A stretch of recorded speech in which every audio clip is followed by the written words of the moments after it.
আমি রাজনীতিতে খুব নতুন, তবে এইটুকু বলতে চাই যে এরকম সময় যারা মমতা বন্দ্যোপাধ্যায়ের হাত ছেড়ে দেবেন তারা পার্টির ক্ষেত্রে বেনজল, এবং বেনজল যত তাড়াতাড়ি চলে যায় পার্টির তত বেশি শুদ্ধিকরণ হবে।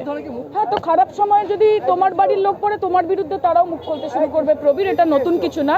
এবং আমি তো বলবো মিডিয়ার কথা, যেই মিডিয়া এতদিন বলতো মমতা বন্দ্যোপাধ্যায় লক্ষ্মীর ভান্ডার দিলে সেটা ভাতা এবং সেটা বিজেপির সরকার দিলে সেটা হচ্ছে মাস্টার স্ট্রোক, আমার মনে হয় মিডিয়ারও খুব দরকার আছে নিজেদের আত্মসমালোচনা করার। এইটা খারাপ সময় মানুষ মুখ খোলে নিজের জন্য।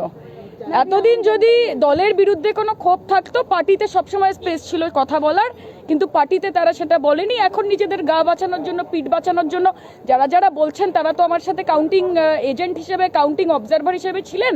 একটা বাঁচতে না বাঁচতে কোলাঘাটে গিয়ে লাঞ্চ করছিলেন সবাই, আমাকে যেন কেউ না বলতে। তো এবার খুলতে বলুন না, খুলে যদি পরিবর্তন আনতে পারেন, টলিউডকে যদি হলিউড করতে পারেন, তাহলে আমাদের থেকে বেশি খুশি কে হবে?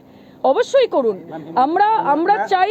আমরা চাই যে প্রগতি হোক। আজকে গোটা রাস্তায় আমরা জানি না আপনারা অ্যাকনোলেজ করবেন কিনা, সকাল হোক, দুপুর হোক, রাত হোক, মধ্যরাত হোক, যে এরকম ভাবে একটা শুনশান কলকাতা আমরা দেখছি, এটা তো একটা বিষয়। আপনারা আমাকে বলতে হবে না, নিজেরা দেখুন মানুষ খুশি কিনা। তারা টলিউড উদ্ধার করতে পারবেন কিনা বলতে পারবো না, কিন্তু নিজেদের ক্যারিয়ার ডেফিনেটলি পুনরুদ্ধার করবেন। কেন I am a full fledged রাজনীতিবিদ, এবং আমি একজন নির্বাচিত জনপ্রতিনিধি যাদবপুর লোকসভা কেন্দ্রের, এবং দলের সঙ্গে আমি রয়েছি। আমি পশ্চিমবঙ্গ তৃণমূল যুব কংগ্রেসের সভানেত্রী।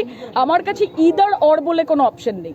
আমি অভিনয় করাকালীন রাজনীতি করেছি, রাজনীতি করাকালীন অভিনয় করেছি। আমার যখন যেটা ইচ্ছে আমি সেটা করব, সেটা বিজেপি বা বিজেপির মিডিয়া ঠিক করে দেবে।